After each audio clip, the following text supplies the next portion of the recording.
अब आपके मन में तुरंत एक प्रश्न आएगा कि भोजन के अंत में क्या पीना, फिर पानी तो नहीं पीना, 1.5 घंटे तक तो नहीं पीना, तो कुछ पी सकते हैं। तो भागवत जी ने 3 चीजें बताई हैं, उसके लिए पूरा सूत्र लिखा है कि भोजन के अंत में सबसे अच्छी चीज जो पीने के लिए है वो है छाछ, वो है मट्ठा, दही का तक्रम। जो शब्द उन्होंने इस्तेमाल किया वो तक्रम, तक्रम माने यही है लगभग छाछ मट्ठा के आसपास की चीज, तक्रम। वैसे तक्रम की उन्होंने परिभाषा दी है कि दही को खूब अच्छे से मथने के बाद उसका मक्खन जो निकल गया तो मक्खन निकालकर जो बचा वो तक्रम, मक्खन रह गया तो वो लस्सी। लस्सी पीने के लिए नहीं कह रहे, तक्रम की बात है। तो आप भोजन के बाद जो सबसे अच्छी चीज पी सकते हैं वो है छाछ, वो है मट्ठा। मट्ठा शब्द एकदम अच्छा है, हिंदी का शब्द शायद आप सब समझते हैं, गुजराती हैं तो छाछ आप अच्छे से समझते हैं। तो छाछ पिए हैं या मट्ठा पिए, ये सबसे अच्छी चीज। दूसरी सबसे अच्छी चीज उन्होंने बताई है वो है दूध। दूध दूसरी सबसे अच्छी चीज। और तीसरी सबसे अच्छी चीज बताई है फल का रस, कोई भी फल का रस, लेकिन वो कह रहे हैं मौसमी फल का रस, जिस मौसम में जो फल आता है उसका रस, माने मौसम के विरुद्ध के फल नहीं। आज का मौसम आम का नहीं है तो आम का रस अभी पिए तो नहीं चलेगा। आज का मौसम गन्ने के रस का है तो गन्ने का रस ही पिए। थोड़े दिन के बाद संतरे के रस का मौसम आ जाएगा तो संतरे के रस का। भागवती जी कहते हैं कि जो चीज प्रकृति ने जिस समय में प्रचुर मात्रा में उपलब्ध कराई हो उसका रस। तो आप ये कहें कि कोल्ड स्टोरेज से लाया हुआ संतरा और उसका रस निकाला या मौसमी का रस, ये सर्वनाश करेगा, सत्यानाश नहीं सर्वनाश करेगा। वो ये कहते हैं कि भगवान ने और प्रकृति ने आपके शरीर के हिसाब से सारी चीजों को सेट किया है, और वो कहते हैं कि भगवान ने इस प्रकृति को बनाया है तो बहुत ही सोच समझकर बनाया, एक एक माइक्रो कैलकुलेशन उसने किए, तब आपको ये प्रकृति के साथ उसने रखा है। तो प्रकृति में जब जो चीज बहुत मात्रा में हो उसी का रस, जैसे अभी टमाटर का सीजन है तो आप भोजन के बाद टमाटर का रस पी सकते हैं भरपेट। इस समय गन्ने के रस का सीजन है तो भोजन के बाद आप गन्ने का रस भरपेट पी सकते हैं। जो भी अभी थोड़े दिन में अंगूर का सीजन आ जाएगा तो भोजन के बाद अंगूर का रस पी सकते हैं, संतरे का, जब जब जो सीजन आए वो ध्यान रखना है। अब इसमें आगे एक सूत्र है वो बहुत महत्व का है। भागवती जी कहते हैं मट्ठा या छाछ कब पीना, दूध कब पीना, रस कब पीना। तो उसके लिए उन्होंने बहुत स्पष्ट और बहुत जोर देकर यह कहा है कि मट्ठा हमेशा दोपहर के भोजन के बाद ही पीना, सामान्य लोगों के लिए। असामान्य लोगों के लिए बाद में बताऊंगा, जो सामान्य लोग हैं आपके मेरे जैसे, मट्ठा हमेशा दोपहर के भोजन के बाद ही पीना, और दूध हमेशा रात के भोजन के बाद ही पीना। दूध माने शाम को 6-7 बजे के भोजन के बाद ही पीना, और जूस हमेशा सुबह के भोजन के बाद ही पीना। सुबह का भोजन माने नाश्ता, भागवती जी ने नाश्ता शब्द कहीं नहीं इस्तेमाल किया है, सुबह का भोजन, आप उसको नाश्ता कैसे। तो सुबह के भोजन के बाद जूस, दोपहर के भोजन के बाद मट्ठा, और रात के भोजन के बाद दूध। और वो ये कहते हैं आगे के सूत्र में कि इनका क्रम उल्टा सीधा मत करना कभी। माने सुबह के भोजन के बाद दूध पी लिया, रात के भोजन में जूस पी लिया या मट्ठा पी लिया, वो कहते हैं ये उल्टा क्रम आप मत करना। क्यों नहीं करना, तो आगे वो एक्सप्लेनेशन देते हैं, वो ये है बहुत महत्व का कि हमारे शरीर को मट्ठे का पाचन होने के लिए जो रस की जरूरत होती है, रस माने एंजाइम, जो एंजाइम या रस की जरूरत होती है वो दोपहर को ही होते हैं पेट में।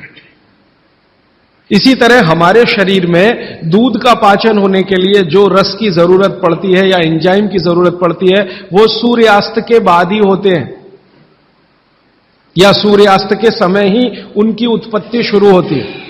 और जो रस और एंजाइम की जरूरत जूस पचाने के लिए है वो सुबह ही होते हैं। इसलिए आप नियम बना लो, ब्रेकफास्ट में जूस, लंच में मट्ठा छाछ और डिनर में दूध।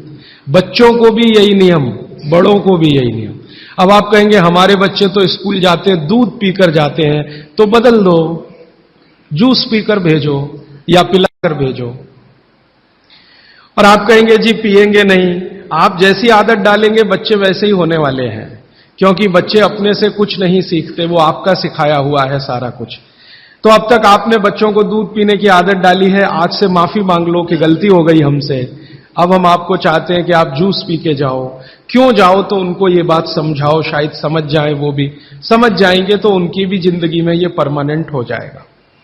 सुबह के नाश्ते के बाद जूस पीना, दोपहर के भोजन के बाद मट्ठा, रात के भोजन के बाद दूध, ये सूत्र है। अभी इसके आगे का सूत्र भागवत जी कहते हैं कि आप खाने के 1.5 घंटे के बाद पानी पिएं, क्योंकि जठर के अग्नि के प्रभाव में खाना 1.5 घंटे तक रहता है। तो पानी कैसे पिए? कैसे पिए पानी? तो हमारे यहां पानी पीने के बहुत तरीके हैं। लोटा मुंह से लगाया, गट गट गट गट उतार लिया, गिलास मुंह से लगाया, गट गट गट गट उतार लिया। क्या ये तरीका? तो भागवत जी कहते हैं नहीं, ये तरीका बिल्कुल गलत है पानी पीने। वो कहते हैं कि पानी को चुस्कियां ले लेकर पिए, घूंट भर भर के पानी पिए, सिप ले लेकर पानी पिए, ऐसा पानी पीने का नियम। जैसे आप गर्म दूध पीते हैं ना, भागवत जी बिल्कुल उसके समकक्ष रखते हैं कि गर्म दूध आप ऐसे पीते हैं, एक एक सिप या चुस्की लेकर घूंट भर के, ऐसे ही पानी पिए। अब ये क्यों, ये समझ लें। आप एक साथ पूरा पानी उतारें गले के नीचे और एक एक घूंट पानी उतारें गले के नीचे, दोनों में जमीन आसमान का अंतर है। क्या अंतर है? मैं आपको एक महत्व की बात समझाना चाहता हूं, ये जीवन भर याद रहे तो बहुत अच्छा। हमारे पेट में भोजन को पचाने के लिए अग्नि होती है, और इस अग्नि को तीव्र करने के लिए अम्ल होता है, अम्ल, एसिड। आप जानते हैं पेट में अम्ल बनता है, प्राकृतिक रूप से बनता है। अब पेट में तो अम्ल बनता है, और भगवान ने ऐसी व्यवस्था की है कि पेट में अम्ल दिया है और मुंह में क्षार बनता है, जिसको लार कहते हैं आप, लार, स्लाइवा, सेलिवा, लार, लाला रस, अलग अलग नामों से आप जानते हैं। तो मुंह में बनती है लार, ये है क्षार, और पेट में बनता है अम्ल। आप थोड़ा भी अगर विज्ञान जानते हैं तो आप जानते हैं कि क्षार और अम्ल को मिलाओ तो हो जाता है न्यूट्रल। अम्ल और क्षार आपस में मिले तो न्यूट्रल होता है, माने सामान्य चीज बनती है, जिसको हम लोग कहते हैं लवण। एक लवण होता है नमक, वो अलग है, केमिस्ट्री के लवण की बात कर रहा हूं। तो अम्ल और क्षार आपस में मिलते रहे तो न्यूट्रल होते हैं। अम्ल का मतलब है जिसका पीएच 7 से कम है, और क्षार का मतलब है जिसका पीएच 7 के आगे है, और न्यूट्रल का मतलब जिसका पीएच 7 है। ये जो पानी है ना, पानी, ये ना अम्ल है ना क्षार है, ये न्यूट्रल है। तो भागवत जी कहते हैं कि पेट आपका अक्सर पानी के जैसा रहे तो बढ़िया, और जिनका पेट पानी के जैसा, माने पेट की अम्लता ना बढ़े और पेट का क्षारपन भी ना बढ़े, पीएच 7 के आसपास रहे, तो भागवत जी कहते हैं ऐसे व्यक्ति को 100 से ज्यादा वर्ष जीने की पूरी गारंटी है, बिना एक भी दवा खाए और बिना चिकित्सक के पास जाए। अब आपके पेट में अम्ल बन रहा है, मुंह में लार बन रही है। अगर पानी आप घूंट घूंट पीते हैं तो ये पानी के साथ लार मिलकर अंदर जाती है, और पानी एक साथ गट गट पीते हैं तो कम लार पानी के साथ मिलकर जाएगी। ये लार बन रही है अंदर जाने के लिए, बाहर निकालने के लिए नहीं, क्योंकि अंदर पेट के अम्ल को शांत रखना है, इसके लिए क्षार है। तो वो ये कहते हैं कि घूंट घूंट पिया पानी, अगर सिप सिप करके आपने पानी पिया तो ज्यादा लार अंदर जाएगी, तो अम्ल को शांत करने में मदद आएगी, इसलिए आपका पेट न्यूट्रल रहेगा और आपकी जिंदगी बिना किसी दवा और रोग के आराम से 100-150 साल हो जाएगी।